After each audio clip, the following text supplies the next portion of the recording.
Let's see, is that working? Okay, can you hear me okay? All right, wonderful. You introduce yourselves to each other, right? You kind of hopefully know each other just a little bit.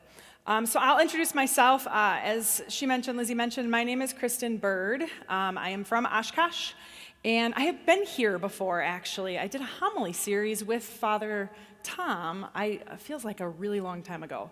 But I have two really distinct memories from being here. One was that I had broken my tailbone just before coming here, and so I had to carry a giant cushion around with me everywhere I went and felt like an idiot because I was carrying that cushion. And the second memory I have is that my last time here, I was telling Lizzie this, I left and drove back to Oshkosh in that massive snowstorm that caused the 100-car pileup on 41 in Neenah. And they had just closed the entrance to the interstate before I got there. So I was like, oh, thank you, Lord, I did not get stuck in that traffic. So I'm happy to say that the drive here, even though it's not nice out, it was much better than the last time I came this way. I am excited to be here with you to talk a little bit about theology, the body. I don't know how much you know about it already. So maybe just raise your hand if you have heard of the theology of the body before. You don't have to know anything about it. I'm not going to call on you. Okay. Yeah, some of you have heard of it before. All right, raise your hand if you're like, yep, I know what that is. For sure, 100%, I could tell you some things. Great. One. Awesome. Okay, that's fine. Like I said, I just want to get a sense of what people know or what they're aware of or awareness of is of this. So at its super most basic, Theology of the Body was a series of Wednesday audiences that Saint John Paul II gave starting in 1985. You might not know this, but the Pope gives audiences just about every Wednesday. He comes out into the Vatican Square, comes off of his balcony, and he gives an address to the world, to the church, to the people that are gathered there. And so when John Paul II was Pope, he started these audiences in 1985, and he gave a series of them that nobody knew at the time were going to turn into this incredible work of theology, which became what we call now the theology of the body. That's not what he called it. He called it man and woman, he created them. So, but we refer to it as the theology of the body. So if you look, there's Pope John Paul II writing. I don't know if you can see that or not, but that's okay if you can't. Basically, he said he had a couple goals for what he was trying to do. A lot of times when we talk about it now, and we talk about it in today's world, or we hear people talk about it, we think it has to do with sex and Catholic sexual teaching and sexual morality.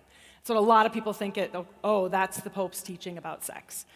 And while that is true, there's some stuff related to that in there.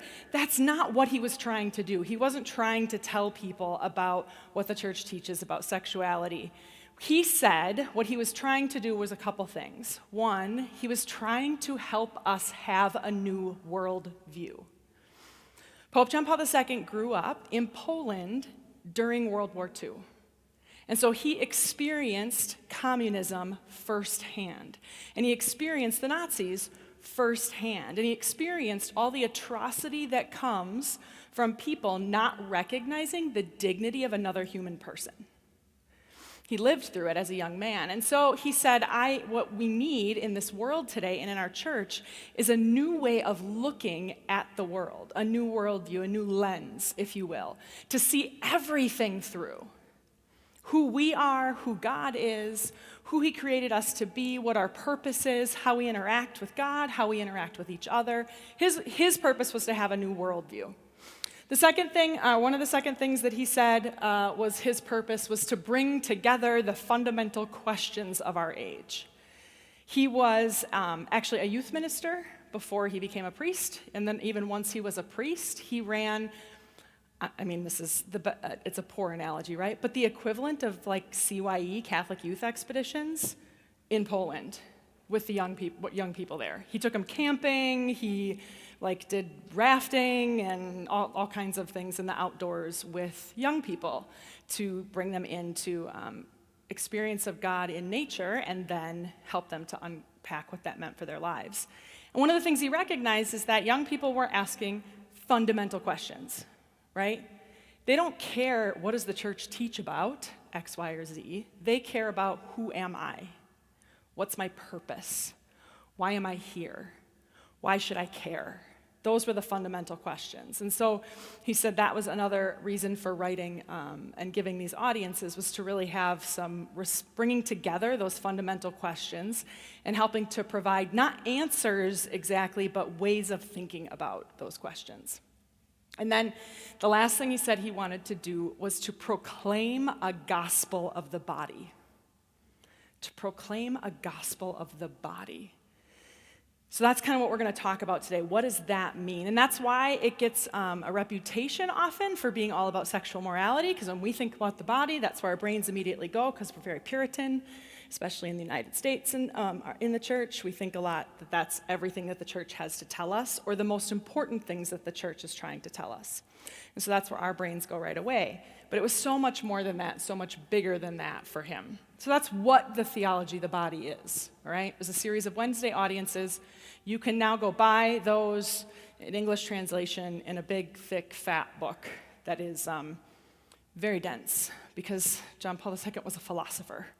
So it's very dense. Really good, really interesting, but it's one of those things that when I read it was like a paragraph, and then I'd have to be like, okay, I got to go read that again, because I'm not sure I understood what he was saying. Then I got to go read it again. Then I got to go read it again. So it took a while to kind of get through. So the big questions, right? The big questions that he was trying to answer with Theology of the Body. That's what we're going to talk about tonight. What is that worldview? What is that lens? What were those questions that he was discussing? And how can we start to think about those for ourselves today and look at them through that lens that he provided for us? I will let you know that I'm a former teacher, so every once in a while my teacher comes out. I apologize, because I know some of you have sat in school all day, so the last thing you want is another teacher. I'll also tell you that I'm a mom. I have 3 teenagers myself. I have a senior and a sophomore and a 7th grader, 13, 16, and 18. So parents, pray for me. It's great. It's wonderful. I love it. And my kids are fantastic, and they hate to hear me talk about this stuff. So, in fact, my daughter told me I had something different I was wearing, and she goes, "Mom, put on jeans." I was like, "Why?" And she goes, "'Cause they're going to think you're lame." I was like, they're going to think I'm lame anyway, because I'm a mom. Jeans aren't going to get it done. But I listened to her. Put on jeans. So I tell you that because some of the stories that I tell related to this and how I came to understand it are related to my kids and where they have been in their lives over the years as well. It also means that as a mom and a former teacher, I am interruptible. So if I say something and you don't understand it or you have a question, you guys won't, but parents, if you have a question, throw your hand up and ask it. Please, I am happy to take any questions. I know that the high schoolers probably won't, because they don't ever want to do anything that might remotely embarrass themselves. So they often will not do that yet, at least not high school. Middle schoolers sometimes. But if you have a question, please know you can throw your hand up, and I'm happy to answer it. So this is one of the fundamental questions, right? Who is God? And when St. John Paul II goes to answer this question, the Theology of the Body, as the title would indicate, right? Man and woman, he created them. He goes back and literally starts in the beginning, which takes us and our minds and our memories and the things that we know about our faith back to the creation stories in Genesis, right? And he says, this is where everything comes from. This is where our understanding of who we are, this is where our understanding of who God is, this is where it all comes out of, is these creation stories in Genesis. Now, I don't know if you know this or not, if this is something you have learned or not, but the creation stories in Genesis are not something the church tells us we have to take literally. They are not historical documents. Okay, so I know one of the questions that people always have is like, well, how do we reconcile 7 days of creation with evolution? And the church is like, well, the Big Bang Theory was from not the show, the actual theory, was from a Catholic priest. Like, he was the first one to propose that. And Catholic scientists have studied evolution and natural selection and all of those things. They're not opposed to our faith at all. We don't necessarily read those stories of creation literally. We can't, because there's 2 of them, and they don't agree with each other. in the details. They're not the same. So, but what John Paul II tells us is because they're scripture, they still reveal truth to us. It might not be historical, right, like a historical document of what happened, but there are deeper truths that we can get out of these stories, everything in Scripture, but particularly these creation stories in Genesis. So rather than tell you what all those wonderful truths are, although we will go through some of them in a little bit, this is part of where you get to participate, right? So what I want you to do is, you have a Bible, hopefully, right? I want you to open it up to Genesis. It's the first book. Should be easy to find. You might have to skip past some maps and indexes and various other things. But Genesis, way at the beginning, Genesis chapter 1.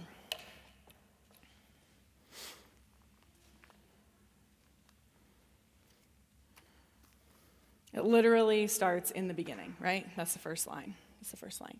You will notice that there is sometimes the different Bibles have it actually marked out this way, where it'll say first story of creation, second story of creation. But Genesis chapter 1, verse 1, all the way through Genesis chapter 2, verse 4. All right, that's the first story of creation. Like my Bible, my little pocket Bible here, has like a line between it. It's like a break where it clearly separates out after verse 4. And then Genesis chapter 2, verse 5, all the way through verse 24 is the second story of creation. All right, so those are up on the board right here, right?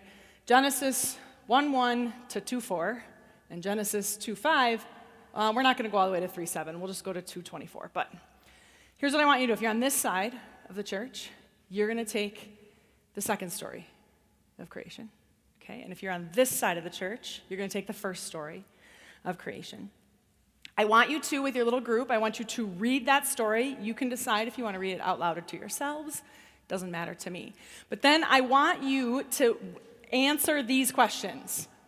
You're going to only have 5 minutes, so I'm not expecting, right, like biblical exegesis papers from any of you, or essays or anything like that, right? But I want you to take 5 minutes, and I want you to comment in your group, what do you notice in this story? What do you notice? What stands out to you? What detail do you go, I never knew that before, I never noticed that before, or, whatever. Just what stands out to you? What details kind of stand out to you as you read through those, okay? So you're going to do that with your group, read it, and then share with your group some details. And then someone from your group will be a spokesperson to share a couple of those details with everybody else. Make sense? Okay, so 5 minutes. You guys have the first story, you guys have the second story.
Okay, make sure you have somebody who's going to represent your group and share one or two things that you noticed, right? And you get like 2 more minutes to kind of finish up and pick your spokesperson.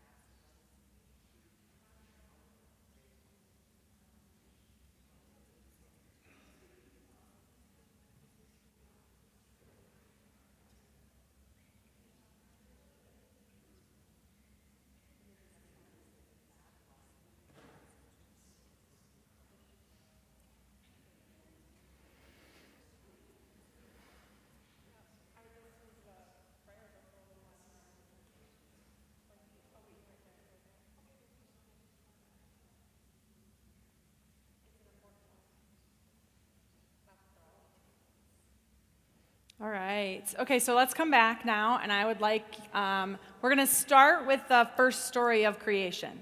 So I don't know what your groups are exactly, so just raise your, whoever the spokesperson is, raise your hand, and you can share just one or two things. Yeah. That everything was good. Yeah, absolutely. Over and over again in that first story of creation. It was good, and it was good, and it was good, and it was good. What else?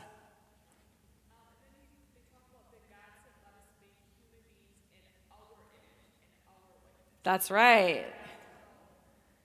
God makes human beings in our image and after our likeness, it says. Yep. Yes. God talks about himself in the plural. Right.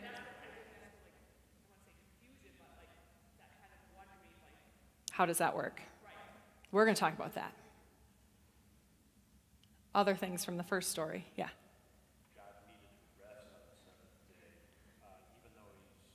God.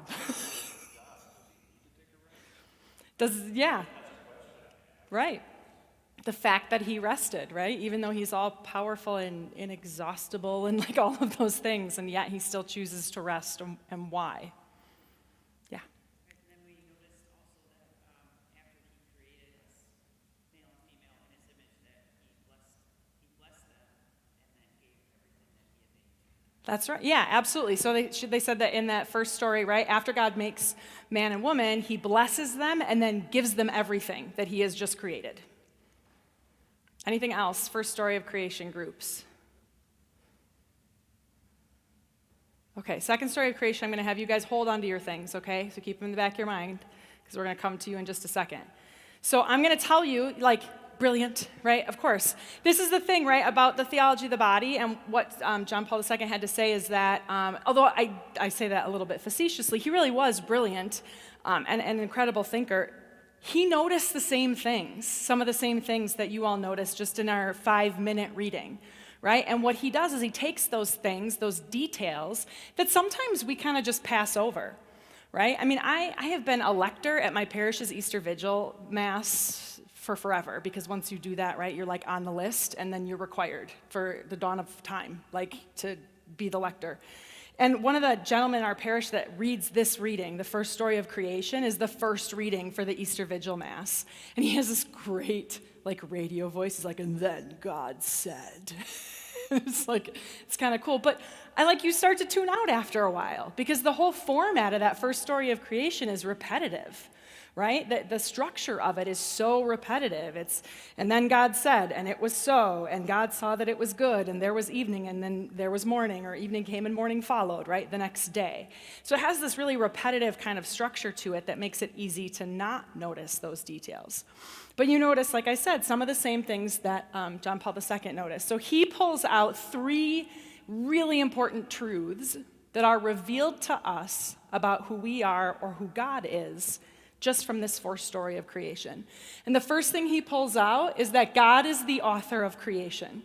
He said he gives it order, purpose, meaning. He deliberately wills it. And what he's saying here is that the very beginning of that first story talks about the earth was without form or void, and darkness was upon the face of the deep, right? There was this sense of chaos, of disorder and everything. And God takes all of that that's just like, whatever, primal soup that's out there happening, he speaks and he puts it in order. He gives it order and purpose. And it's not accidental. It is deliberate and intentional on his part. So one of the things that John Paul II says is our God is a God of order.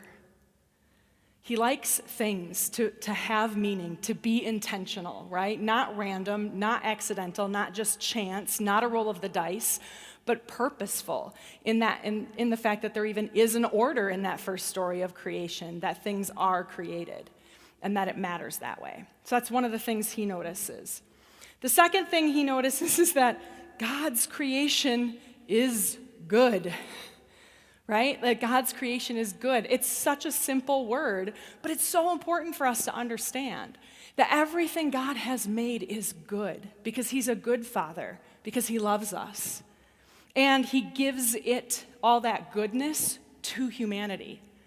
Right? He says, this is my gift to you, and it is all good. Now, we can sometimes look at creation like when it snows on May 1st and say, this is not good.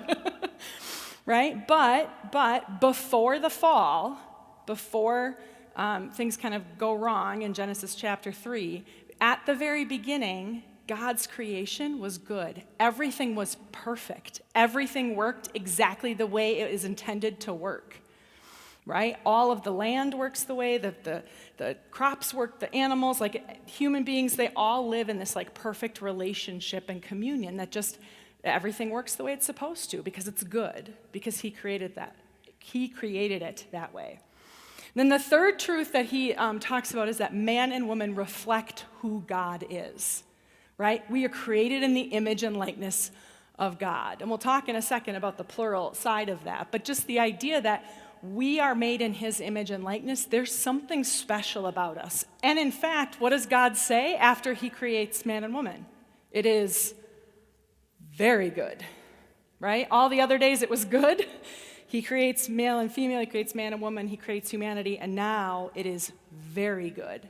There is something special about us. Not only are we made in his image and likeness, but we are set apart and above the rest of all of creation. So just very simple truths, right? But that tell us something about who God is and about how he sees us and how he looks at us as his creation, as his people. It also tells us a little bit about what our relationship with his creation is supposed to be, right? He gave it to us to use for our benefit, but to recognize its goodness, not to misuse, but to use for its goodness, in its goodness, and for our good, and to care for it because it's part of his creation. So those are the three main truths, right, that he brings out of that first story of creation about who we are, who God is. So what about the second story of creation? What are some of the things that you all noticed? Yeah.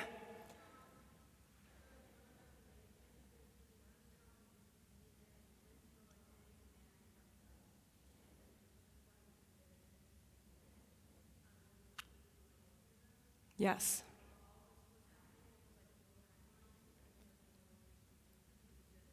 It's just happening. Yeah, so she said they noticed how he creates man and woman, right? Like in the first one, it's just we're going to create them in our likeness. In the second story, it's specific and it's personal, right? He forms the man out of the dust and he puts the man into a deep sleep, takes out the rib, forms the woman, right? And then she said the other thing they noticed is that there's no timeline in the second story of creation.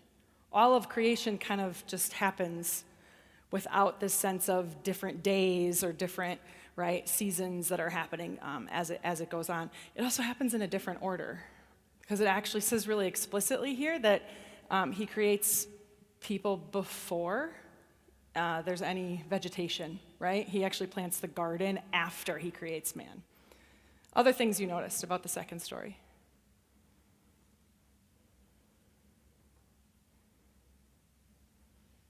I know there's more than one group, yeah. That's okay.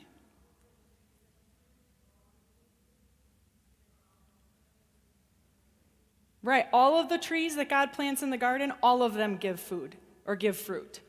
It was not just the tree, right, of the knowledge of good and evil that they eat the fruit from. All of them have fruit. Other things.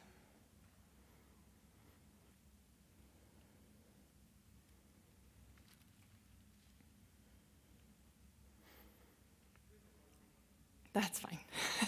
That's all right. So I'll tell you a couple of the other things that we can pull out of the second story of creation, and especially as compared to the first, right? The first story of creation presents God as sort of this like cosmic God, right? All powerful out there, right? Like making things happen. He speaks and it happens. In the second story of creation, God is a personal God. He's hands-on. He's not just speaking and things are happening, but he's actually doing stuff, right? He's forming the clay. He's pulling out a rib. He's blowing his breath into them to give them life. That he's actually not, so the truths we get out of these stories of creation is that God is both of those things. He is cosmic and mighty and out there, and he is also personal and intimately involved in us and in our creation and in our being right here with us, right? Hands on. He's both of those things. Another thing that we can pull out of this second story of creation is there's a line, I don't remember, I can't find it now, of course, in mine, but verse 18, chapter 2, verse 18. And then the Lord God said, "It is not good for man to be alone." Now, you put these two stories together, right? And we have good, very good. And then, not that long after that, we have something that is not good. Well, that should make us step up and take notice, right? It is not good for man to be alone. And so he's telling us something here about who we're created to be in relationship. And part of the whole story with Adam naming the animals, right? Like walking, it's not what it says in the scripture, but in my mind, it's like this parade, right? Like you see the Noah's Ark, like drawings, right, of the parade of animals, and they're just like walking past, and Adam is giving them all names in my mind. But what John Paul II tells us is that for the ancient people, to name something meant you had authority over it. That's why parents give their children a name, right? And there's authority that comes in that. You give your pets a name. It's why there are a lot of theologians that will say we're not supposed to name our guardian angels, because we don't actually have authority over them to give them a name, right? It's why the people of Israel they don't call their God a name. They call him the only name, the closest thing to a name they have for him is Yahweh, right? Which is the name he gave them and isn't a name, it's a statement, right? Which is, I am who am. Like, I am being itself, essentially, right? And even then, they often wouldn't say that full name, which is why in some scriptures, especially in certain Hebrew scriptures and Jewish texts, you'll see even God written capital G with a dash and instead of an O and then a D.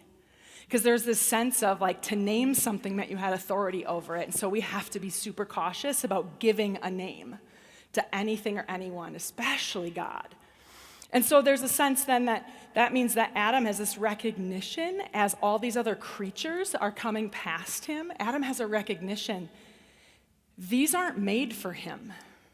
They're made for him to use or to steward or take care of and to be there to help him and all of that, but they aren't his equal. Because he's sitting in this place of aloneness, right? All these other created beings are lower than he is, and he has authority over them in a particular way. They don't match him. And then there's God up here, who also is not on the same level as he is.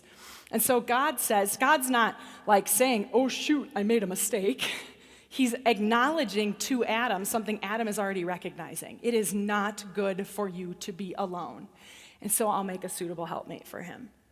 One of my favorite lines in these stories of creation is the one after Adam sees Eve for the first time, right? So God puts Adam into a deep sleep. Why does that matter? Adam is not involved in the creation of Eve. He's not making her. He's unconscious, right? God is creating her for him. And once he wakes Adam up, what does Adam say? At last, right? At last, this one is bone of my bones and flesh of my flesh. This is what I was waiting for. This is what I was looking for as I was naming those animals and looking at everything around me. This is the one that I have been created for. As he looks, so I tell my husband sometimes, I'm like, I want you to say that to me in the morning. Like when you roll over, you want to be like, at last. And he's like, you have bad breath. Like, no, I'm not doing that. I'm like, all right, that's fair. Also, it's not the Garden of Eden anymore, so I suppose that's okay. So those are some of the things that he recognizes, right, in these stories of creation about who God is and who we are as people. They're profound truths that answer some of those fundamental questions if we take the time to recognize them. Now we're going to talk about that key verse, right, which relates to this whole idea of Adam being alone. Because I will tell you that when I was in grad school, I had to do a paper, a very long paper on these creation stories in Genesis. And so one of the things, I was an undergrad, I was an English teacher, so I like grammar. I'm sorry. But I notice words, I notice grammar, I notice things like, I'd like to diagram sentences. I don't think they still do that anymore, do they? You guys don't still diagram sentences, that's a shame. I still do it on my patio door. I'm not helping my case here with you. I'll tell you all that. Okay, so anyway, so I'm a total dork that way. But what I noticed when I was reading these stories of creation, when I was writing this paper, I noticed the hour and I noticed the us. And I was like, what is that about? Right? What is that all about? Well, it turns out that St. John Paul II notices it too, and he actually tells us what that's about. One of the things he says is that this is literally right in the very first chapter of Genesis, it's the first reference to God being a Trinity, being three in one, right? And here's the thing, I went to Catholic school as a kid, and I would ask questions, because I'm that kind of kid, and I'd be like, tell me about this, I don't understand. How can God be three in one? And my teachers would look at me and go, it's a mystery. And I'm like, that is not helpful. Now, it is true that it is a mystery, a huge mystery of our faith that God is a Trinity, but that does not mean we can't understand it at all. And these two passages, these are the key to understanding what we mean when we say God is a Trinity, that God is three in one. And here's where we get part of the answer, according to John Paul II. It's in that 24th verse of chapter 2. It's the end, right? After he has created Eve and Adam has his at last speech to her, and that she will be called woman because she was taken out of man. It says, and therefore a man leaves his father and mother and clings to his wife, and the two of them become one flesh. And I remember reading that and being like, what? I don't understand what that's doing here. It doesn't make sense to me. It feels like an editor tacked on, didn't have a concluding sentence to the essay and was like, I better come up with something here. Does not feel like what this story was about at all to me. But then I encounter the Theology of the Body. And here's what John Paul II says. He says that our God is a communion of persons. It's not just three in one or three different parts or three different states of being God or whatever, but he says it's three persons that are in such a communion and relationship with one another that they are actually one whole. And what he says is, he references St. Augustine. And St. Augustine said that the most true thing we can say about God is that God is. That's what God said about himself, right? I am who am. He says the second most true thing that we can say about God is that God is love. That God is love. But if we're going to understand what we mean by that, we actually need to define the word love. Because we use that word for a lot of different things. I could tell you that I love my children. I love my husband. I love my dog. I love to read. I love the Green Bay Packers, despite their draft picks.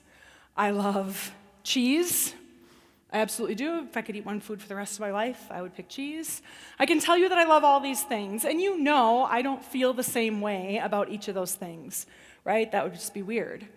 But then we come and we say things like God is love, and what kind of love do we mean here? What does that look like? What does that mean? And John Paul II defines that love for us. He defines that love very simply, actually. He says that to love, to be love as God is love, is to be a gift of self, to be constantly giving of yourself. And that's who God is. His nature is to give of himself. So how do we understand the Trinity? St. Augustine says, God the Father pours out his divine life completely, totally, freely, right? Holding nothing back.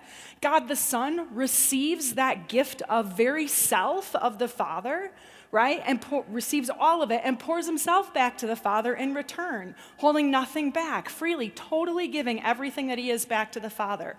And the love between them is so perfect and complete and pure that it actually is a third person in the Holy Spirit.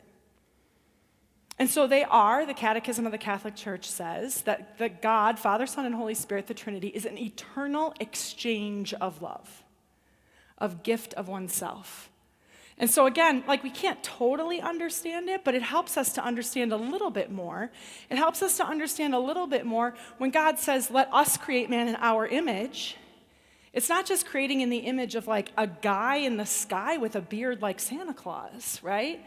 That we were actually created in the image and likeness of a relationship of love, of a communion of persons. Which is why, when Adam does not have that communion, God says to him, it is not good, because this is not what you were created for. You were not created to be alone. You were created to reflect and to participate in, right, this divine communion, this perfect relationship of constant exchange of love. And in case we miss all of that, at the very end of the second story of creation, right, it says, this is why a man leaves his father and mother and clings to his wife. The two become one flesh. Why? Because, look, the only thing we were ever supposed to need, the only sacrament we were ever supposed to need, the only sign of God in the world working and moving that we were ever supposed to need was just man and woman in marriage. Not like marriage the way we think of it, right? But this, what he says here, right? Leave his father and mother, clings to his wife, the two become one flesh. Why? Because that is the imitation of the divine love of the Trinity. Because a bridegroom, right? When he pours himself out, holding nothing of himself back, but actually pours himself out, body and soul, to his bride, and she receives that gift of him perfectly and completely, receives all of it, and pours herself back to him in return, then God willing, with God as their partner, right, the love between them actually is a third person in the child that they conceive. In the child that they conceive. That's all we were ever supposed to need to participate in the divine life, to be who we were created to be. It's also why, right after God blesses man and woman, what does he say to them? Be fruitful and multiply. Have a lot of babies. Have a lot of babies. Why? Because that actually is how you reflect my love to the world.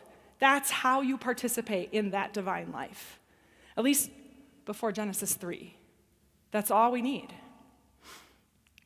And so John Paul II tells us, this tells us who we are. It tells us who God is. It tells us who we're created to be, at least in an ideal world, which it was at the beginning of creation. He says, then he goes on to talk about what does that mean now that we don't live in Eden anymore? What does that mean for us now?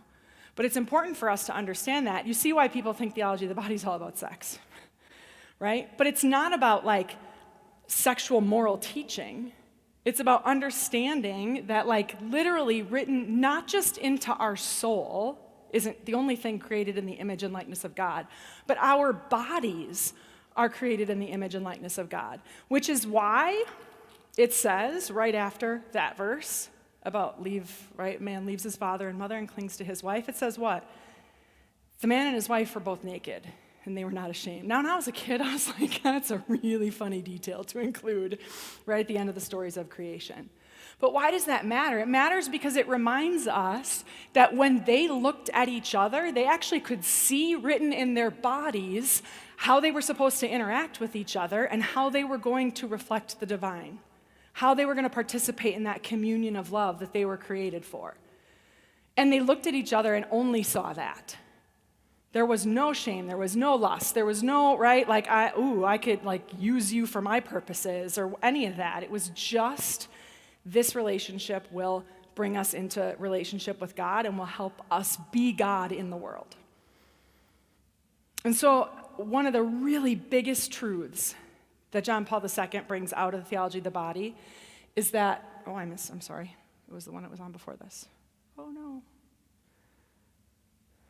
God uses the physical to make visible the invisible. God uses the physical to make visible the invisible.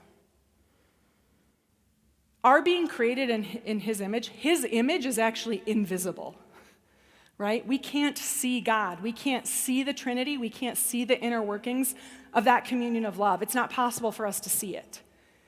But God uses the physical world to make visible to us those things. He uses actually male and female. He created them, right? He uses the male and female person to make that visible to the world. And that means we can find examples of God's invisible nature in the physical world, not just in our bodies, but in lots of other places. This is not new to us, right? We have a lot of different ways that we encounter things that are invisible, right? Gravity is invisible, right? I can't actually see gravity. The only thing I can see is the impact that gravity has on the world. I can see the effects of gravity, but I can't see gravity. I can't see magnetism. I know that the poles are aligned and there's magnetic forces on the earth, and I was an English major, so that's about all I know about magnetism, but I know that exists. But I can't see it. I can only see a physical impact, right, of gravity. I also can't see feelings. I can only see the physical impact that they put on someone's face, right? Or what they tell me. I can only interact with that with my senses. There are a lot of things that we can't see. I can't see heat. I can only feel it physically. Or I can see the impact that it has on something, or cold, as the case might be lately. But God does this in our world. He takes the physical and he uses it to make things visible to us that we wouldn't normally be able to see. So our bodies are an example of that, but not just in like our reproductive organs, right? That's the one we think of when we see they were naked and not ashamed. That's one we think of immediately. But there are actually other differences in male and female bodies that reveal truths to us about who we were created to be. Did you know that men, everything else considered, are stronger than women? Right? Like force of a punch. Right? A man's force of a punch is going to be stronger than a woman's if their bodies otherwise are the same, okay? Like, if they're the same weight, they're the same height, right? All that stuff, right? The same level of training that they both had.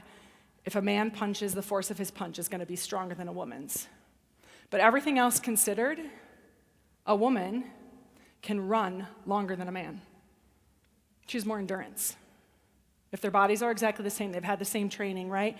Not exactly the same, but if they're the same height, the same weight, the same muscle mass, and the same training, a woman has more endurance than a man. It's actually built in her body. She also has the ability to tolerate more pain than a man. That's a scientific study. That's not just my experience of my husband having a cold, okay? Like, or stubbing his toe. Like, there's research that shows us that there are differences built into our bodies that actually reveal things to us about who we've been created to be. Well, I'll tell you, as a mom who had to get up in the middle of the night and make it through, right, on low sleep, no energy, right, pumping out calories every second, like all of that, like, yeah, I've got more endurance than my husband does.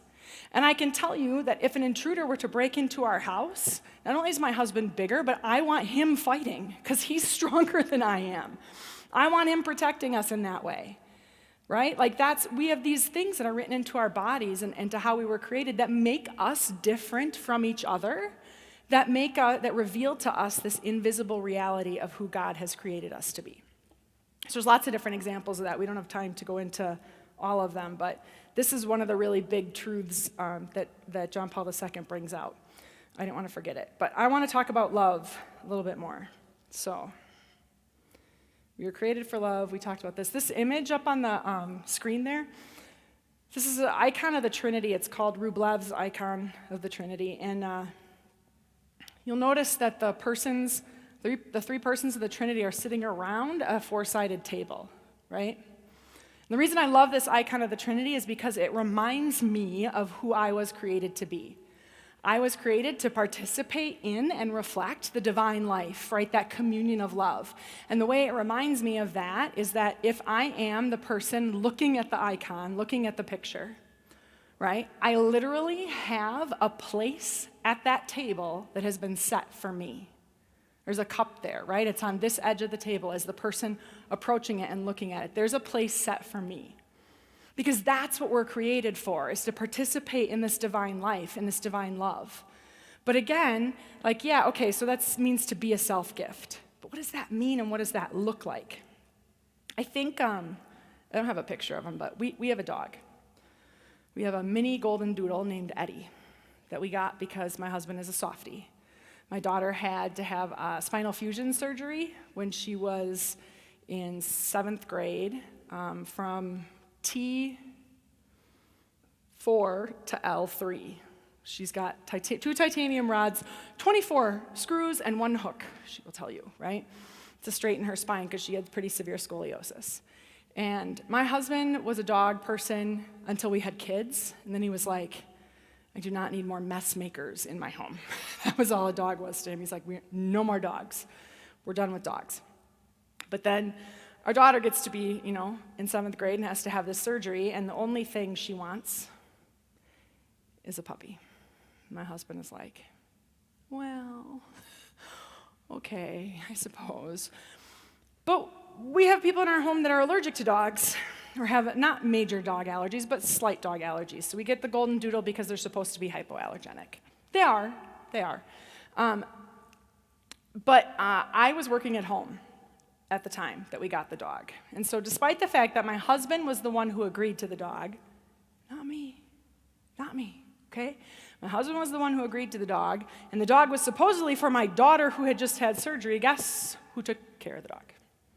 Me. Of course, because I was the one who worked at home, right? So I was home all day with the dog. So I was the one who potty trained. I was the one who did all these things. And I was getting irritated with my family for their lack of participation in the training of the dog. And the ways I was seeing, they were actually reinforcing bad habits for the dog. So I said, put my foot down. I was like, we are going to puppy obedience classes. And we're all going together. We're going to take the dog. We're going to go. I did not know at the time that dog obedience classes are not to train the dog. Dog obedience classes are to train you as the dog owner how to be a better dog owner. And one of the things that this school did that we went to, these classes, they used positive behavior reinforcements, like PBIS for dogs, right? You do the right thing, you get a treat. Isn't that amazing? It's wonderful. And so they would tell us, right, teach the dog to sit, and as soon as the dog's butt hits the ground, you give him a treat. You say yes, you like a word that indicates you did the right thing, right? And you give him the treat. All the different things that we did with the treats. He was a very treat-motivated dog. One of the other dogs in our class was not treat-motivated, but was ball-motivated. So like if he did the right thing, he got to go chase the ball. Like that was his thing. He got to play with the ball. So we were doing these classes and doing this positive behavior reinforcement with the treats. And I'm starting to realize that as we're going through these classes that I thought that God loved me like that, right? That his love, like I understood that his love was a gift of his self, right? That his divine life. I'd studied theology of the body. Like I got that. But I thought that it was more like PBIS, right? Like if I do the thing, then I get the gift. Then I get the grace, then I get his life, then I get, right, whatever from him. If I do the thing. So the dog gets like sit, right, come, lay down. They wanted the whole thing where they tried to train him that when someone sneezed, he would go get a tissue from a box and bring it to you. That failed miserably, by the way. That did not work at all. All we got was a dog that likes to eat Kleenexes now. But there were all these different things we were trying to teach him how to do. And I kind of felt that way. Like God in my life, it was like, okay, Kristen, if you pray, then I'll give you goodness. I'll give you my life. I'll give you my gifts of grace. If you go to church, right, do the things, read the Bible, like do works of mercy, help the poor, like all these things. If I did the right thing, then I got the gift. Or one of the other things we taught the dog was to not do things, and you got the treat. So he eats socks, which is horribly dangerous for dogs because it can get all bound up inside them. And I think it's because I have 2 teenage boys in my house. And so the socks, I mean, maybe for a dog, that smell must just be heavenly because it makes me gag. But apparently it's dog friendly. So he will try to eat their socks. So we had to teach the dog to leave the socks alone. And when we'd put a smelly sock out, just out of, right, where we weren't looking at it, and he would walk past it without picking it up, we were supposed to good dog, right, and give him a treat and positive behavior enforcement for not doing things. And then I was well, that's kind of what God does, right, with me, where he's don't do the bad thing, and if you don't sin, if you don't give in to temptation, you don't do the wrong things, then I will give you the treat. But here's where John Paul II really challenged me, because what he tells us about how God's love is, about who God is in love, about how this communion of love works in the Trinity, it's not just that God loves us. It's that God is love, which means that God is a gift of himself all of the time. Not just he's giving himself, he is a gift of self. He is constantly, completely, and totally pouring himself out to us as gift, no matter what I do or don't do. He's giving himself to me. That's what God's love looks like.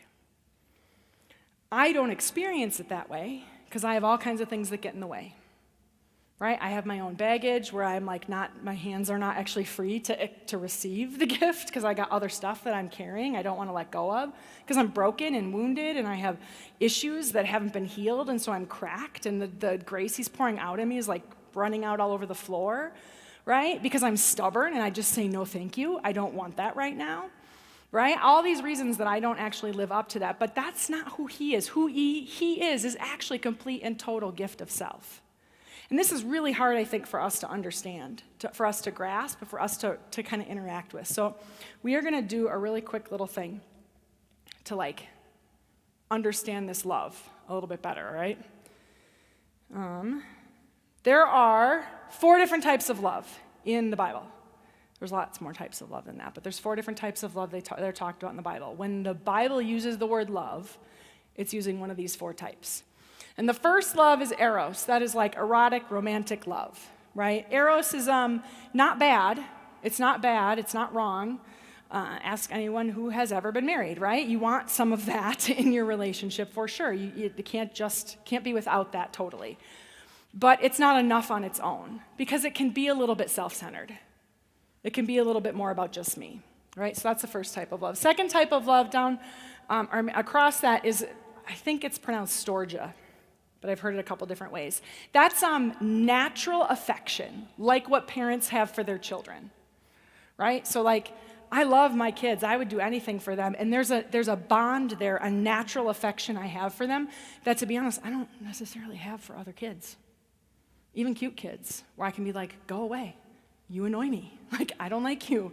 I don't say that to them because I'm not mean, but in my head sometimes, right? Or I'm even some of my kids' friends, sometimes I'm you are kind of annoying, right? And I might think that about my own kids, but it's more you're kind of annoying, right? Because I've got that affection for them, that natural parental familial affection. When my daughter tells me I have to put jeans on for tonight, right? She does it mockingly, but there's also an affection that goes with it. That's a familial love.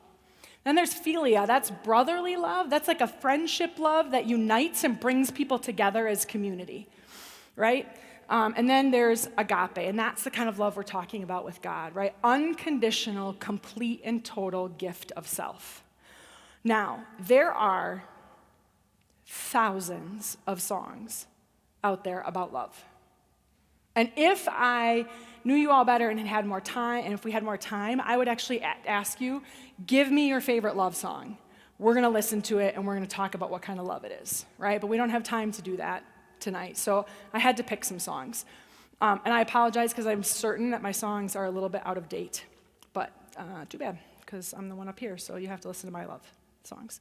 So I want you, as we listen to these songs, we're not going to listen to the entire song, but I want you to think about which kind of love is being reflected in the song. If you need to pull out your phone and look out the lyrics, I'm not going to complain. I get it. It's fine.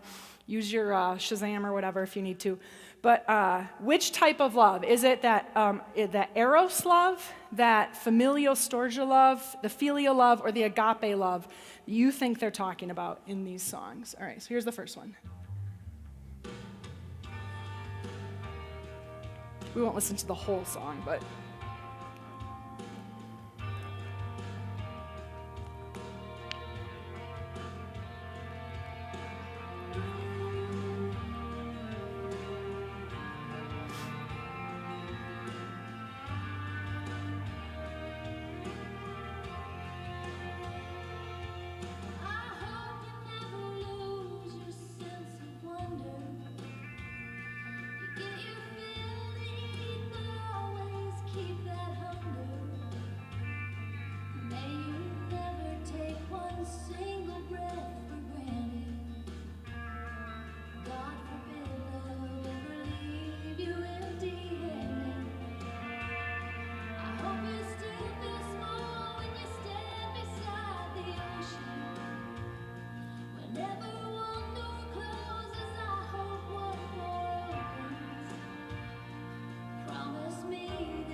Okay, what kind of love? What do you think? Okay, why? Because she wants so much for him. What other thoughts? I mean, there's not one right answer for these, okay? So it's, what do you think? The familial love, the storge love, right? Parent for child, because you could see some of that in there as well, right? And you'll notice, right, especially those of you who are parents, those two types of love overlap a lot, often, especially for good parents, right? The sense of like, I have affection for my kids, but I also would do anything for them, right? I want the best for them and would give to them. So yeah, it could be either one of those. All right, how about this one? That one was really an older song. I'm sorry, it's hard to find good examples of different types of love in modern songs, but this one's a little more.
Okay, what do you think?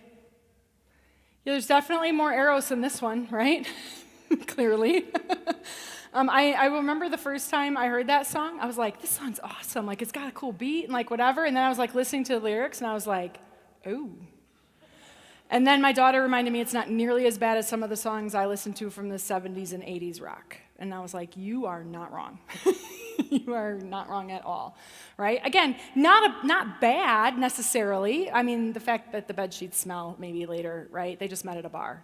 That's not good. But this idea of, right, like, I find you attractive, right? I want to dance with you. Like, I'm falling for you, but I also just really like the shape of you and the way that you look, right? Okay, so that's probably a little bit more of the eros love. All right, how about this one?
All right, how about this one? What do you think? Philia, some people say. Some people say they notice some agape in that one a little bit, right? But there is this kind of sense of like, I'll do it for you because you do it for me. Which, again, it's not bad, it's not wrong, but there might be a little something missing here. All right. I will tell you it is super, super hard to find agape love in pop songs. Not probably surprising to you. But I will tell you that this is the closest I have ever found in a song, the one I'm about to play for you. And if it had been out when my husband and I got married, this would have been the song we would have danced to, because I think it is one of the best reflections in a song out there for actual agape love. So don't hate on it, because I really like it.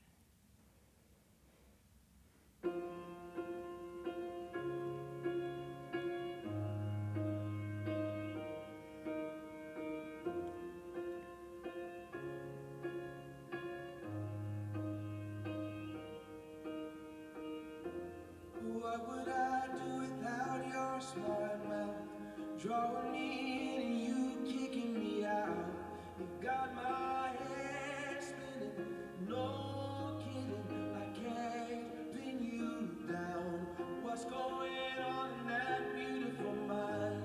I'm in your magical mystery ride, and I'm so dizzy, don't know what hit me, but I'll be alright. My head's underwater, but I'm breathing fine. You're crazy and I'm out of my mind. 'Cause all of me loves all of you. Love your curves and all your edges, all your perfect imperfections. Give your all to me, I give my all to you. You're my end and my beginning. Even when I lose, I'm winning. 'Cause I give you all of me. All right, so you hear, I mean, that one's pretty obvious, right? It's about gift. It's about giving, even the imperfections, even the things that aren't right, even when things aren't perfect, right? That there's still this sense of, I still give everything that I have, all that I am, I give to you. That's more of what we're kind of thinking of with the agape type of love. So we're going to take just a short break here, but what I'd like you to do while we're on our break is I want you to think about your favorite love song right now, right? It can be from the 70s, right? I'm cool with that because that's like what I listen to most of the time, right? Or it can be something that's more modern, that's more recent. But your favorite love song, like, where do you see the different types of love maybe reflected in that song? Think about it a little bit. Share it with somebody else while we're on break. You could share even the song with them, like if you want to listen to part of it or show them the lyrics or something like that. All right? We are going to come back in, let's say 7 minutes. So you have time to go out. There's water and chips out there. Use the restroom if you need to. All that good stuff. We'll come back in 7 minutes.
All right, let's get gathered back in and get started back up.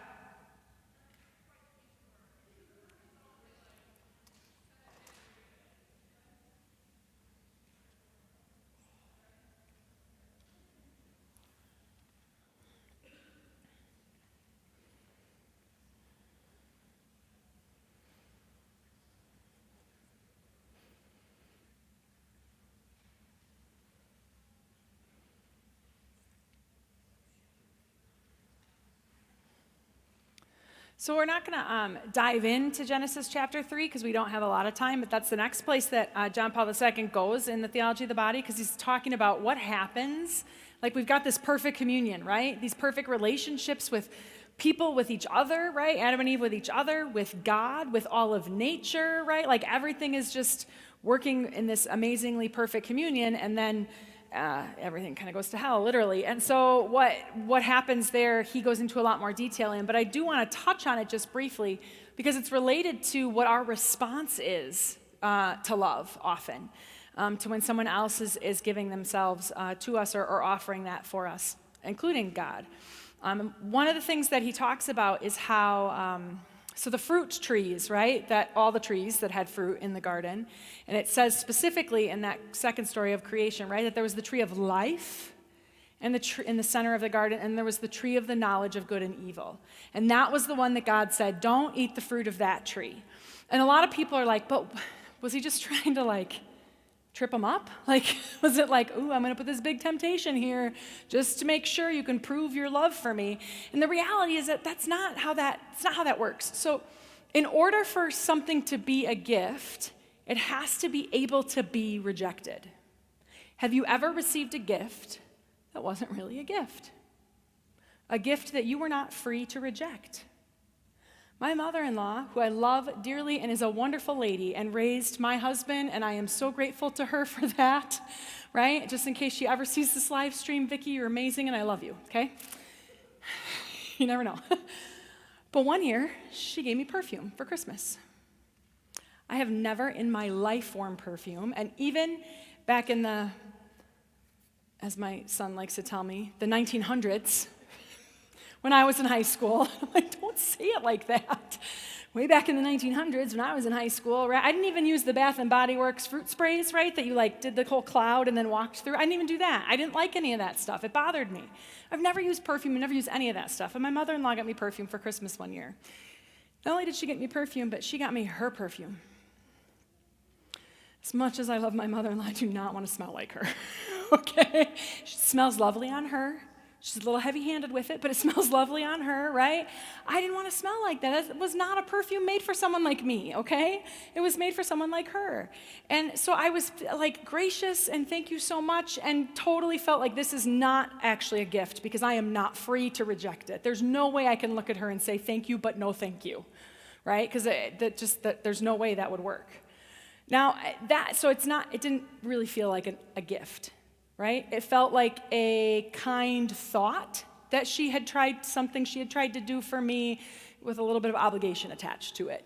I will tell you, I still have that bottle of perfume in the bottom back drawer in the linen closet, right? With the other things that never get the wrist splint and the stuff that you never pull out.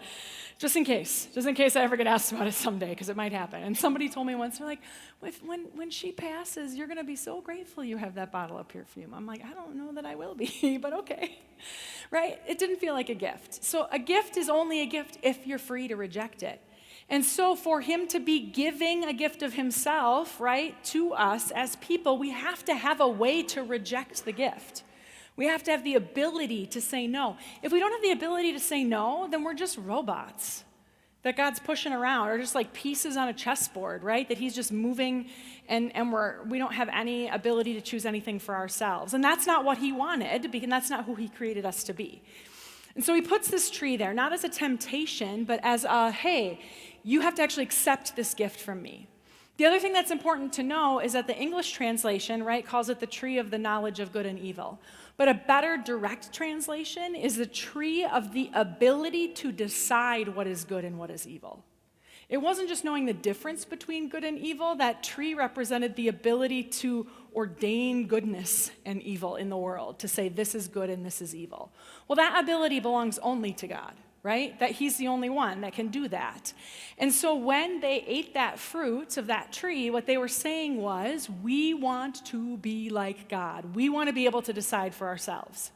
Now, we know that we were created, and Adam and Eve were created in the image and likeness of God. And in your homes, you have probably one of the best images and likenesses of yourself in your mirror, right? It would be the best, the most faithful likeness of me at any given moment is my image in a mirror. How dependent is my image in the mirror on me being right there? On a scale of 1 to 10, how dependent is my image on me? 10, right? If I leave the mirror, what happens to my image? It's gone. It ceases to exist. What Adam and Eve did is they said to God, we don't need you to be our original anymore. It would be like if my mirror image were to reach through the mirror and try to choke me out and be like, you know what? I can do this on my own, and like kill me. Now, that would be a horror movie, right? For sure. But what happens to my image if it kills me? It doesn't exist anymore. Now, the difference, one of the differences, it's just an analogy, but is that my mirror image doesn't actually have physical life, right? But Adam and Eve did have physical life. And so they were going to cease to exist, just not right away. It just wasn't an instantaneous cease to exist, right? When they said to God, we don't need you anymore, we can do this on our own, it's not a gift if you're not free to reject it. And so God said, okay, I'm going to give you what you asked for. I can't force this on you, because if I force it on you, it's not really a gift anymore. And so when we read then later in that chapter of Genesis where it talks about like all the curses, right, that God is putting on them, he's not like an angry parent who's like, you know what, because you did this, I'm so mad, and here's what's going to happen.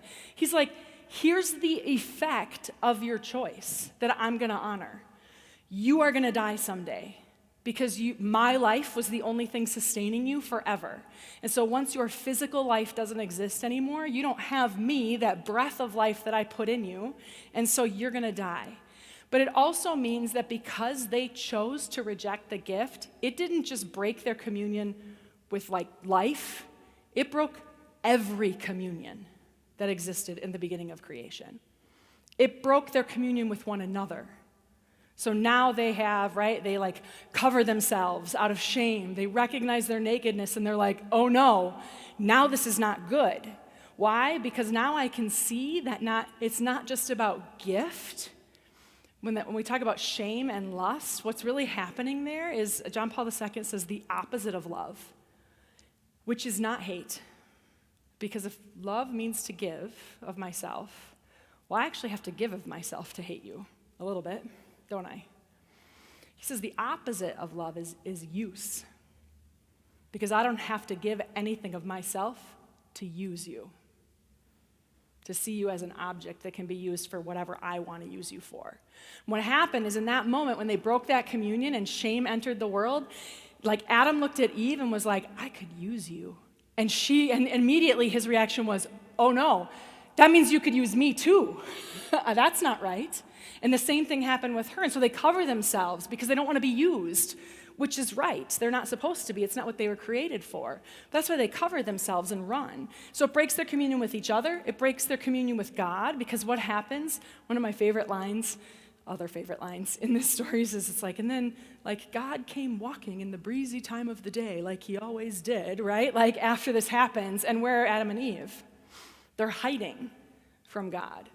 Because it so broke their communion with him, that instead of turning to him and saying, we are so sorry, we messed up and we don't want this anymore, and we want the gift back, and we will accept it, and we should never have rejected it, right? And like poured themselves out on God's mercy, which we know he has.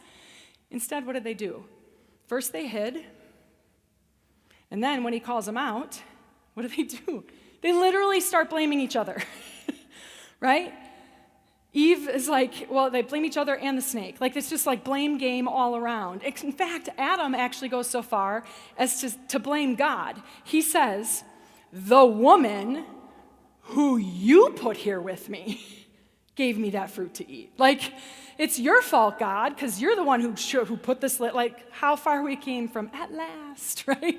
Like, no, the woman who you put here with me, she's the one who did this. And Eve's like, and the serpent who lied to me. And that's the thing, right? Like, because he lied. He lied, because what was the lie that the serpent told Eve? What happened if, by the way, Adam standing right there. It's like she turned and gave him the fruit. It wasn't like he was off somewhere else and didn't know what was going on. But what's the lie he tells when he says to Eve that she can eat the fruit? First he says, well, you're not supposed to eat any fruit of any of these trees. And she's like, well, no, of course not. God loves us. He wouldn't do that, right? No, just not that tree. Well, otherwise we'll die. First lie, he says, you will not die. Bald-faced lie, right? Then the second lie he says is, to me, one of the greatest ironies in all of Scripture. No, he says, you will become like gods yourselves, being able to decide for yourself what is right and what is wrong, what is good and what is evil. And I feel like I want to reach through the pages and shake them. They were already like God, as much like God as they could have possibly been, because he created them in his image and likeness just a chapter before that. But they fall into the trap, right? They fall into believing, like we all do, that I actually don't need that gift. And it requires something of me, which is to give myself back in return, and that's not always easy. And I don't always want to, and so never mind, I'm good. And that's where everything else comes from. So all of this badness enters the world. You understand, right, that there was no, natural disasters in the Garden of Eden. Every communion is broken. Our communion with nature is broken. It doesn't work to serve us beautifully and perfectly anymore after the fall. Every communion is broken. And then, fast forward, the good news, John Paul II says, is that Jesus redeems those communions. That's actually why God sends his Son, right? The second person of the Trinity comes down in the form of a human to sacrifice himself on the cross, to be raised up. To do what? To restore everything that was broken. Every miracle that Jesus does while he's on this earth is telling us, those things that were broken because of the fall, I now restore. Our relationship with God is restored. He forgives sins, right? Our relationship with our bodies is restored. He heals. Not a single person comes to Jesus, asks for healing, and he says, I think God's trying to teach you perseverance, humility. I'll let you sit with that one for a while, right? Because that's not who God is. He's good, and he created us to be good and very good, and this is what he has for us, is goodness, and he sends Jesus to remind us, no, this is not what I created, this world after the fall. This was not my design. My design is something better than that for you. Jesus has dominion over nature, right? He calms storms. He multiplies loaves and fish to be able to feed people. He does all of the things that were broken, he brings back into communion. And then he says, all I need from you is the same thing I asked you for in the very beginning. I just want your love. I just want you to give yourself back to me. He gave everything for us on the cross, right? Everything. As a sign of that love, what love really is a gift of self. And he says, I'm just asking you to give yourself back. And if you give yourself back to me, then I will make these communions again for you.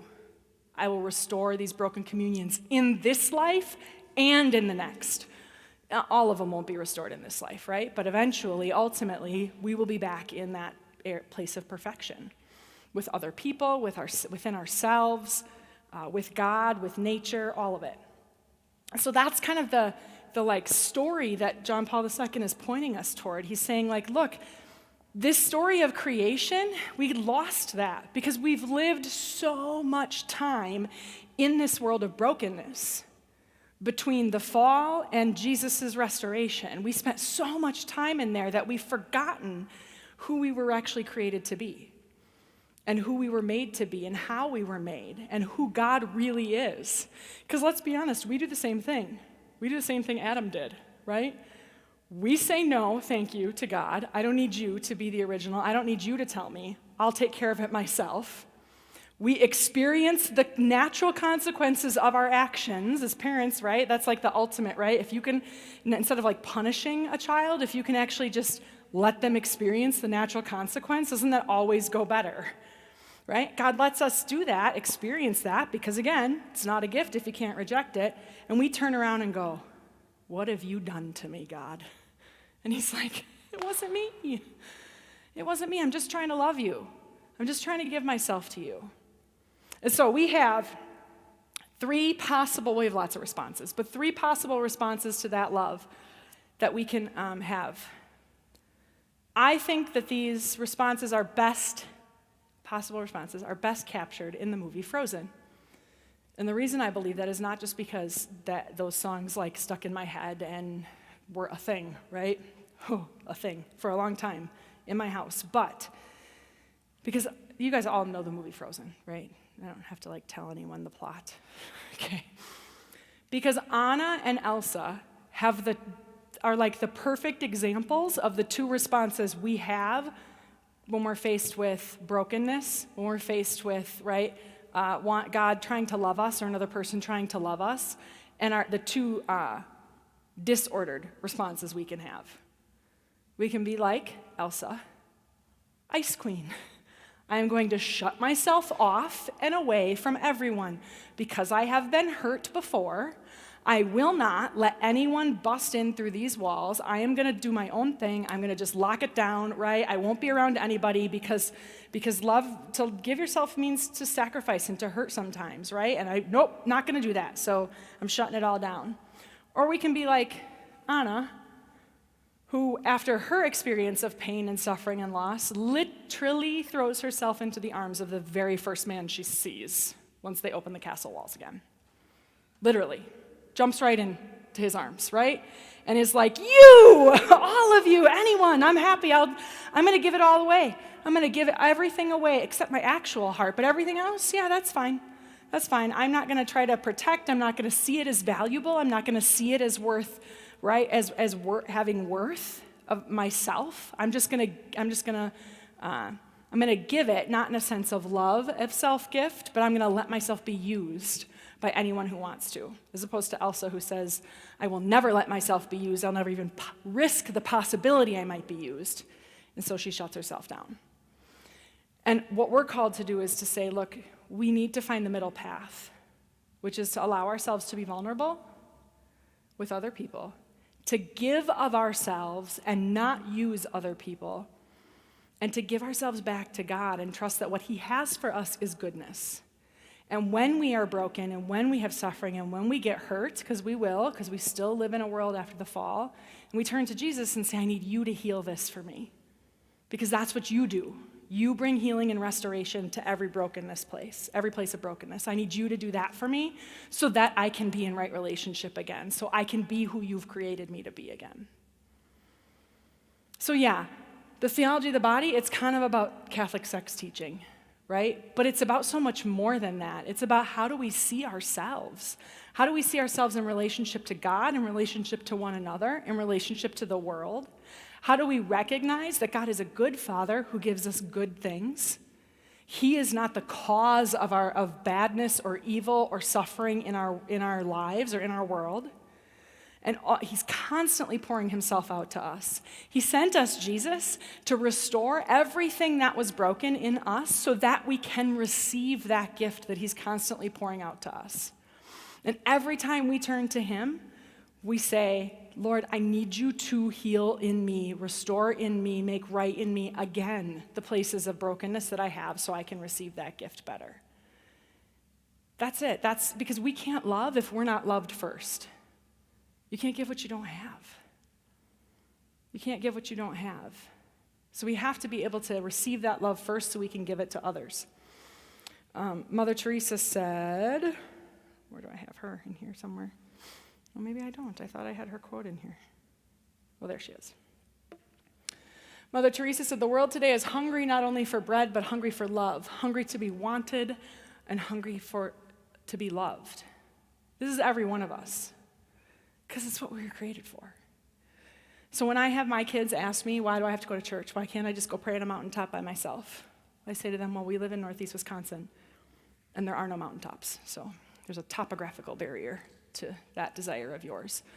But the reality is that because you were not created to be alone.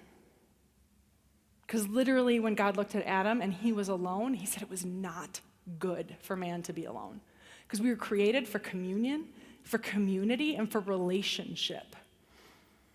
So, and because we need each other and need Jesus in order to get through, in order to be able to experience the world even close to, even a taste of the way that it was created for us and the way we were created for it. You have in your handouts or whatever, you have a little journaling thing on God's love. I'm not going to have you do that right now, all right? Because I want you to be able to take the time you need to do that. But it kind of walks through just 3 simple questions to have you really reflect on for yourself. Like, how can you better receive God's love? What do you need in order to be able to receive that love for yourself more? I know that for the teenagers, you all have done, I think Lizzie told me you did some stuff with the love languages, right? Yes? No? I got some confused. Okay, thank you. You did some stuff with the love languages. I also gave you a copy of those quizzes, the love language quizzes. So for those of you who don't know, The 5 Love Languages is a book that was written by a Christian counselor who was talking about how we can, it started out in romantic relationships, right? How we can better love each other in romantic relationships. It's a great book. I think when we understand it and actually look at that through the lens of the theology of the body, it actually helps make those love languages come even more alive. And I'll tell you why. So my husband and I, when we first did these, we were doing marriage prep retreats for engaged couples at our parish and on the verge of divorce. Nobody knew we were on the verge of divorce, which is why we were doing the marriage prep engaged couple retreats, because we were really good at hiding all of that. But we were on the verge of divorce, and one of the other couples, brought the love language quiz as a quick little thing to do, one of the breaks or something like that. It was just a fun little icebreaker exercise, and we sat down and did that. And the love languages didn't save our marriage by any stretch. Jesus did that through a whole nother story I don't have time to tell, but it really helped us open up to the need for us to be better at giving of ourselves to each other. Because my husband's number 1 love language, when he takes this quiz, is acts of service. He scores super high on acts of service. Acts of service is the way he wants to be loved, right? That is the thing that tells him most he is being loved, is when people are willing to do acts of service for him. He is a principal at Little Chute High School. And I don't know how many times he has told me that he has naughty kids in his office. They will come in and they will say, well, I'm really sorry. And he will look at them and say, don't tell me, show me. That's how much of an acts of service he is. He doesn't even want to hear an apology. Show me that you're sorry. He scores a 0 in words of affirmation. Every time he's taken this, right? Big fat 0. He's like, that does not mean anything to me. I took this survey. Guess what my number 1 love language is? Words of affirmation. Guess what I score a 0 in? Acts of service. Acts of service are a 0. In fact, I would come home and he will have shoveled or blown snow, or he's, done, I don't know. He does most of the laundry in our house, to be honest. He does a lot of it. And so if the laundry's done and folded and sitting at the end of the bed, and in our early marriage, he would be like, do you see? And I'd be like, do you want a cookie? Good job. Okay. Because what he was trying to say was, I love you, but I don't speak that language. And so he might as well have been saying, I love you in Swahili for all that it mattered to me, or all that I could receive that, right? Because I don't speak that language. But it also meant that when I was saying to him, I love you, literally those words, he would respond with, what do you want? I'd be like, to tell you I love you. And he's like, no, usually that means you want something. I'm like, it never means that's how I speak love, right? But again, he doesn't actually speak that language because he's a don't tell me, show me guy, right? And so we were missing it. We did have 2, 3, and 4 exactly the same. Our second one is quality time, and it was pretty high for both of us. Otherwise, we probably never would have ended up married in the first place, right? But the problem was when we were going through this really rough patch, he was teaching and coaching football, and he's a hunter. And so from about August through Thanksgiving, our life was he worked all day, had football practice at night, got home late after practice. On Fridays, he would have a game. After the game, he would literally pack up his truck, sometimes take the truck to the game already packed to go hunting, drive up north all weekend, hunt, come back down just in time for me to go to work on Sunday night, because at that time I worked on Sunday nights, right? Just in time for me to leave, to be with the kids a little bit while I left to go to work. We had not even quality time, we had no time with each other.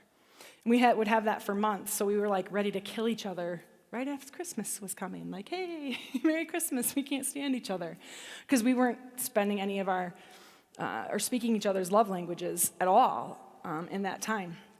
And so what this did for us was make us recognize a couple things. One, we need to speak someone else's love language in order to actually give to them, right? So it is important for me to sometimes do things around our house, not because I think they need to be done, or not because I care about them getting done, but because I know it will make my husband happy. He's a bed maker. Any of you bed makers here? No, I am not a bed maker. In fact, making the bed is contrary philosophically to my goal at the end of the day, which is to get back into that bed as soon as is humanly possible, because I love to sleep, right? And so, no, I've never been a bed maker, and my husband and I would fight, so you should make the bed, because he gets up before me. And I'd be like, why? Who cares? No, and he'd be like, I care. And I'm like, that's ridiculous, you shouldn't care. And he's like, you should care. I'm like, but I don't. I still don't. I actually sent him recently 2 articles on why not making the bed is healthier, to have it aired out. He did not appreciate that. But here's what I will tell you is that sometimes now, after doing these love languages, I make the bed for my husband. Not because I should, right? Not because I even agree with making the bed, but because we do things for people we love just because we love them, because that's what it means to be a gift of self. Here's the other thing, though, that made super helpful for us, is it made us both realize that when the other person does it, it means more.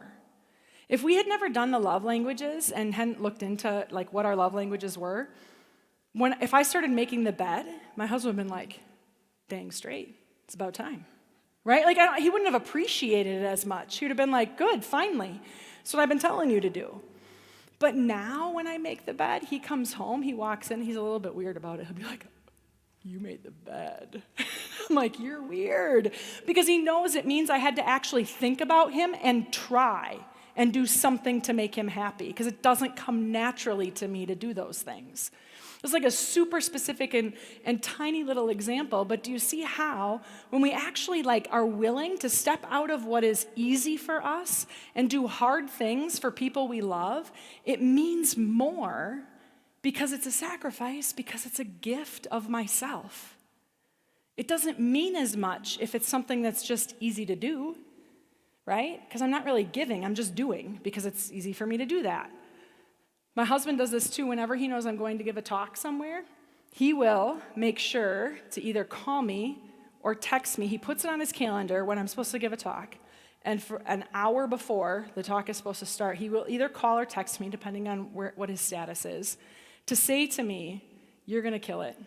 You're going to do such a great job. Good luck. I'm thinking about you. Now, before we did the love languages, I would have been like, how ridiculous is it that you have to put that in your calendar? Come on. Can't you just do that without having to, right? But now I recognize that he actually has to try and give something and think about what's going to matter to me in order to do that. So when we start to implement the love languages that way, I think it can actually help us live out who we've been called to be better. It can help us give of ourselves a little better. That doesn't just have to be in romantic relationships, by the way. It can also be in your relationships at home, in your relationships with your siblings, with your children, with your parents, right? One of the things, my kids are all, so there's 5 of us in our family, and all 5 of us have a different love language is number 1, which is super challenging. My daughter's primary love language is physical touch. When she was 3 or 4 years old, we would sit at church at Mass. She would literally rub her head on my arm like a cat. And I would be like, get off me. What are you doing? It's so weird, right? But she's a physical touch. She needs that. She wants that all the time. She has gotten to the point now where she will ask her older brother, who is too cool, right? He is 18 years old. He is a senior. He is getting ready to graduate. He's going to prom next weekend with his girlfriend. His sister's going to be at prom, and he's like, you are not allowed to speak to me at prom, right? This is the whole thing that they have going on. And every once in a while, she'll walk up to him and she'll go, Vinny, can I have a hug? Most of the time, he will go, no, get away from me, right? Because he's like, that's, no, and he's not a hugger. He's a wrestler, and we got him a shirt that says free hugs, and the picture is of somebody doing a wrestling throw, because that's what he would do. He's not a touch person. But we were recently having a conversation. He's getting ready, he's joining the Army National Guard after school, and he'll be going off to basic for 5 months, basic and AIT training for 5 months in August. And he was we were having conversation, his dad and I, with him about hey, you need to do some work with your siblings before you leave. They're gonna miss you. It doesn't have to be a lot, doesn't have to be much, but if you can just do 1 or 2 things, to show them that you care about them, and that they're not just scum on the bottom of your shoe, before you leave for training, that would be awesome. And he mostly rolled his eyes. He did take his AirPods out for the conversation, so that was good. He mostly rolled his eyes at me, but 2 days later, his sister was like, Vinny, can I have a hug? And he went, fine, and he gave her one. And I was like, that's big. It's stupid, right? And it's so little, but it's a huge act of love for him because he knows that's her primary love language. He also took his brother to Culver's for ice cream because his brother has quality time and is obsessed with ice cream. And out of nowhere, hey, Isaac, you want to go get some ice cream? Of course, Isaac was like, yes, let's do it. But it's he's trying those little things, right? They matter. Those little things matter because they're signs of us trying to live out who we are created to be. You can also pray in your love language. Let God love you the way he created you to receive love. Let God love you the way he created you to receive love. If reading scripture does not work for you because you're not a words person, you don't have to do it. Okay? I know somebody who's a physical touch person, a friend of mine, and she likes the rosary a lot because there's a touch involved. She's like, it's so stupid and little. She's like, but I like it because I'm there's something to touch, there's something to feel. I'm like, that's awesome. If that's not you, that's okay. The only thing we're all required to do as Catholics, the only prayer we're required to do as Catholics, you know what it is? Anybody know what it is? There's only one. Mass. That's it. That's the only prayer that you have to do as a Catholic is go to Mass. Every other form of prayer, all the rosaries and the scripture readings and the chaplets and the novenas, and they're all wonderful and good. They really are. They're beautiful. But if they don't move you, if they don't open your heart to receive God's love, it's okay to say they don't. But you just need to do something. You need to do something that helps you to do that. So on our website, I think it's here. Huh? Yeah, go ahead. In the Mass, all 5 of the love languages are present. Mm-hmm. All 5 of them are within, the physical touch is receiving the Eucharist inside your body. Yes. That quality time, you're spending quality time with Jesus at Mass. Words of affirmation, we hear the liturgy of the word, acts of service. God is giving himself, of himself, sacrificing to us. Yep. And what was the other one? Receiving gifts. Receiving gifts, receiving Jesus. Yep. It's true. They're all present at Mass. And actually, if you talk to people who do the love languages and you ask them, like, which part of Mass do they get the most out of, it's usually something that's connected to their love language. So people who are words of affirmation will say, like, the readings, the homily, sometimes the music, but it's usually the lyrics to the music that get somebody who's a words of affirmation, right? Somebody who's physical touch will talk about receiving Jesus, or the smells and bells, right? Like incense and candles and like all that stuff is what connects to them. Like it's true. It's really awesome. But I'm going to put our website up here because it's not there yet, because I never know exactly how these things are going to go. So I don't want to put a bunch of stuff up there that we didn't talk about. But tomorrow, there will be, on the homepage of our website is a block that says events, and this will be on there.